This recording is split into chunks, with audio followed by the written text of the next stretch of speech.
the world's tallest skyscrapers. This is a spectacular bubble indicator. Why? Well, first of all, skyscrapers are never, ever built with 100% equity financing. I've never heard of one. If anyone has, by the way, raise your hand, correct me. I'm happy to be corrected. They're generally built with borrowed money. All right? That's number one. Number two, world's tallest. By the way, anytime I say the word worlds with apostrophe S, I teach my students what should flash in the back of your mind at that point is hubris, hubris, overconfidence, hubris. This time it's different because we've been around long enough. We don't need to be building things that are the world's tallest. That's not rational. Right? Think of this building here. This is the Burj Dubai. I'll get into some of the buildings. But the Burj Dubai, 163 stories, half a mile into the air. That's not rational. Right? That's not rational. Because it takes, I've heard rumors, it takes up to 40 minutes to go from the top floor through several elevator banks and out through a mall to get to the surface of the earth. What do you think the view is like up there? It's a desert. It's a desert with ocean after it. The view on the 163rd floor, probably the same as the view on the 50th floor. Desert, followed by ocean. All right. Skyscrapers are also rarely, if ever, built by their intended tenants. So they're speculative by nature. It's usually a developer who steps into the scene and says, I'm going to build this, and I will therefore go and try to attract tenants. It's rarely someone like Exxon or Royal Dutch Shell, some large company saying, I'm going to build A, the world's tallest tower, B, I'm going to borrow a lot of money to do it, and then C, I'm going to occupy it with all of my staff. Usually it's a developer. It's a build it and they will come phenomenon. Well, so does this indicator work? Right? This is the great part about teaching at a place like Yale.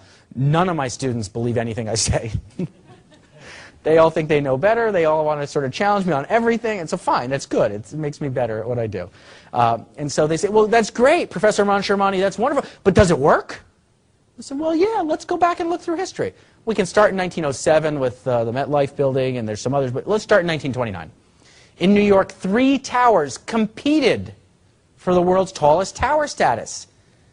You had 40 Wall Street go up, and then shortly thereafter, the Chrysler building went up and erected a spire slightly taller because they wanted to be the world's tallest tower, followed by the Empire State Building, and then we got the Great Depression. 1973 and 74, we had the Sears Tower, or Willis Tower, or whatever it's called, go up, and then the World Trade Centers down in New York. You had a decade of stagflation that followed that. 1997, the world's tallest tower in the world was, does anyone here know? The Petronas Towers, exactly. Malaysia, not quite ground zero, but quite close to ground zero of the Asian financial crisis. 1999, the world's tallest tower went up in the center of what would argue, at least in a hardware sense, was the tech boom, right? Taipei 101 started going up. Literally, Taiwan was the center of tech hardware. And so Taipei 101 at 1999. And in 2007, this tower went up, deemed the largest freestanding structure in the world in July of 2007, quite literally within weeks of global equity markets peaking, before it was finished.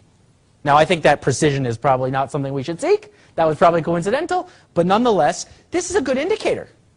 A little preview of where I'm going with this. 5 of the 10 largest towers in the world under construction today are in China. Is China setting itself up for an investment bust? And so what I'd like to do now is run through each of the 5 lenses I've presented to you, and let's look at some data points that I'm going to give you. And again, this is a mystery. This is one scenario I'm going to put out there. You need to put your probability on the scenario. But nonetheless, I'll discuss this scenario, and then I'll look through the ramifications of this scenario, and then we'll try to tie it all together. All right.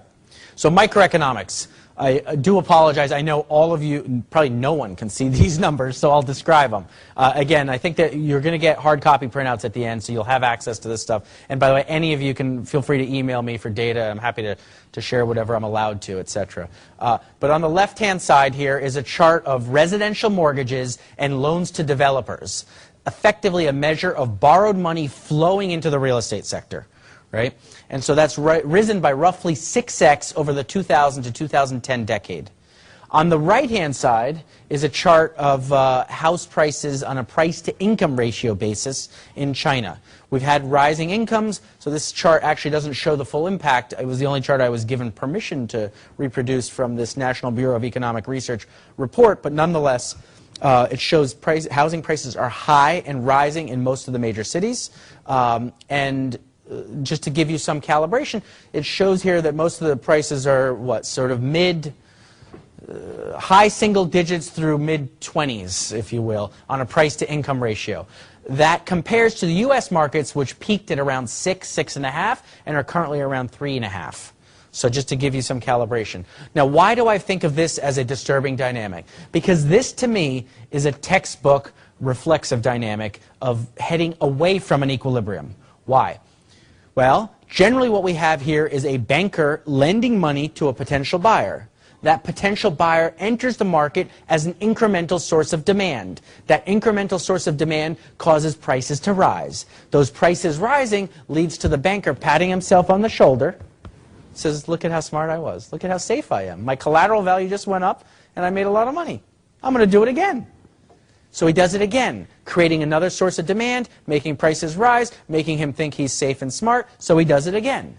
And we've got this dynamic where the bankers are failing to realize that it's the flowing of credit into the sector that's resulting in the price action and the moving in of more buyers.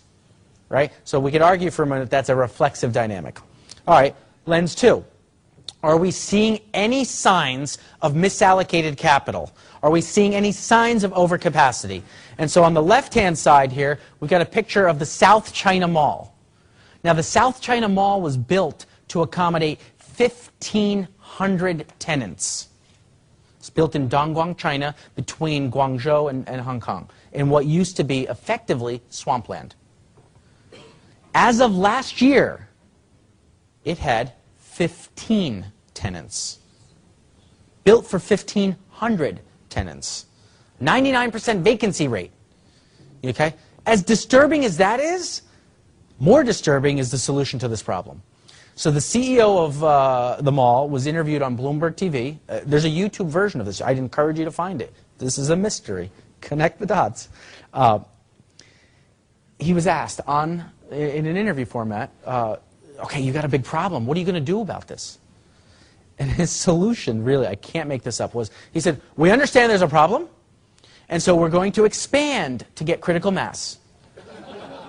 They are building out 200,000 square meters, which for those of us in the Western world is almost 2 million square feet, to get critical mass.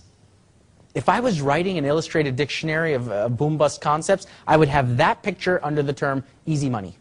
Because I think that's what it is. Someone's financed that. There's been money flowing in there somehow, right? Doesn't seem rational to us.